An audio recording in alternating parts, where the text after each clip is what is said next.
Hello everyone, welcome back to my YouTube channel. My name is FPL Elmo, and today we're going to be going through my Game Week 7 team selection. Before we get into that, if you're new around here and you're enjoying the content, make sure you leave a like, make sure you subscribe, and make sure you hit that bell so you don't miss any content going up on the channel. I usually post a lot of shorts and yeah, also here on YouTube, so make sure you go check them out for short video content as well. So, not wasting any much time, let's get straight into it. So, first, I'm going to start off with my Game Week 6 team review. If you watched my Game Week 6 team selection, you know I used my wildcard chip, and this was the results. And it was not promising, it was not good. I managed to score 44 points. I think my Game Week 6 team before the wild card, I think outperformed my wild card team, which is outrageous, but it is what it is. So we scored 397 points. That's what our overall points is right now, and red arrow from 0.9 million to 1.0 million. Not a bad red arrow. I think it was salvaged a bit by Semenyo in the on Monday, but yeah. So we had Flecken in goal, 2 points. Gabriel Trent and Rico Lewis all not performing, 1-1 and 2 points respectively. Then you had Luis Diaz who managed to blank when everyone got him into the team. So the mass buying class was went upon him, and as well as Saka, who only scored 3 points as well. Then you had Semenyo and Rogers both scoring goals, 7 points. Mbeumo scoring a goal again in the first for 50 seconds again for 9 points. Havertz scoring a late goal against Leicester for 6 points, and Haaland who blanked against Newcastle for only 4 points. Then we had Fabianski 0 points on the bench, Chris Wood and Mikolenko all 2 points, and Greaves I think 0 points. Yeah, so that was the team for Game Week 6. So now let's look at what Game Week 7 has in store for us. Hope it will be more promising and better performance. So for my Game Week 7, this is how we're going to be lining up. We're going to be having Flecken in goal against Wolves, just hoping for a clean sheet in that fixture.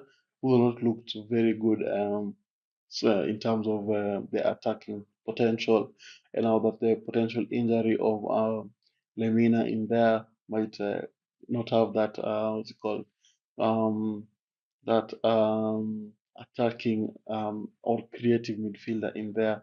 So there might be there might not be as many goals. So I'd expect maybe a Flecken clean sheet in there, but I think 7 points also very good. Then you have Gabriel against Southampton, hoping for a better performance compared to Leicester, just the same as the one they had against PSG in the Champions League. Same clean sheet in there.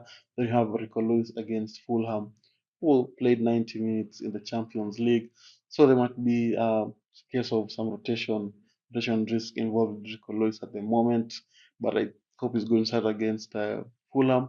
That's going to be able to perform and keep a clean sheet. Then we have Trent against Crystal Palace. They looked very, very good against Bologna in the Champions League. They managed to keep a clean sheet, although I'd say it was a lucky clean sheet, but they managed to keep a clean sheet, and I hope that against Crystal Palace they can be able to replicate that and keep a clean sheet, and maybe this time with a cheeky attacking return as well would be very much appreciated. So that's the defense for Game Week 7. Now let's look at the midfield. So this is how the midfield is going to be looking like. Going to be having Luis Diaz against Crystal Palace. Let's hope for better performance. He was rested in the Champions League, if I'm not wrong. So, but against Crystal Palace can be able to perform and be able to go back to the form he was before the previous fixture against Wolves. Then we have Saka against Southampton. He managed to score the Champions League, a very lucky goal, but I hope that can be able to give him the form to score in the Premier League as well and be able to perform against Southampton. Then we have Rogers, who are going to be playing United. United have just conceded 3 goals against Porto in the Europa League. So, and Aston Villa now are on a high after beating Bayern Munich in the Champions League. So, I would expect Aston Villa to win that fixture comfortably and hope that Rodgers is going to perform as well. Then you have Semenyo against Leicester.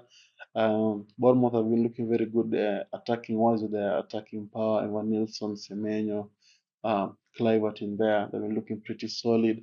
So I hope that can be able to continue that and hope it's going to score against leaky Leicester defense. Then we have Wemo finishing off the midfield. He's been looking good. I think 3 goals from 3 so far. He's scoring early on. He's scoring early on, which is very, very interesting. I don't know how he keeps on doing it.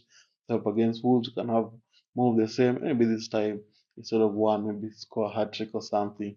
So yeah, that's the midfield for game week 7. Looks pretty solid, full of goals. Now let's look at the forward line. So for the forwards, we're going to be having Havertz in there against Southampton. He scored in the Champions League. I mean, he's looking like the main striker for Arsenal this season. To can be able to continue that form and carry it to Southampton and be able to score against Southampton as well. And then we have Haaland, who scored in the Champions League as well. Was expected to be out injured, but he still managed to play.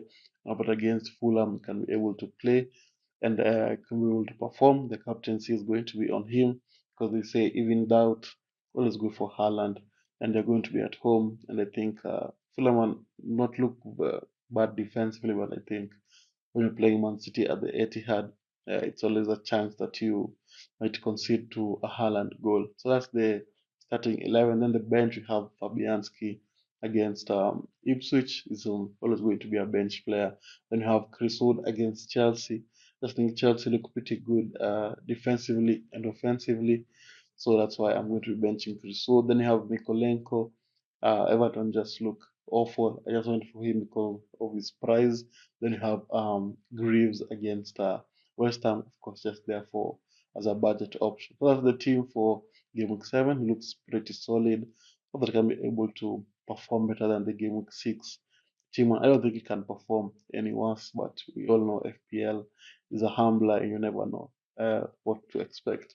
So yeah, that's the team. Let me know in the comments who you're going to be captaining. And yeah, if you managed to reach this far, don't forget to leave a like and subscribe. And with that, I'd like to thank you all guys for watching, and I'll see you all guys later. Bye bye.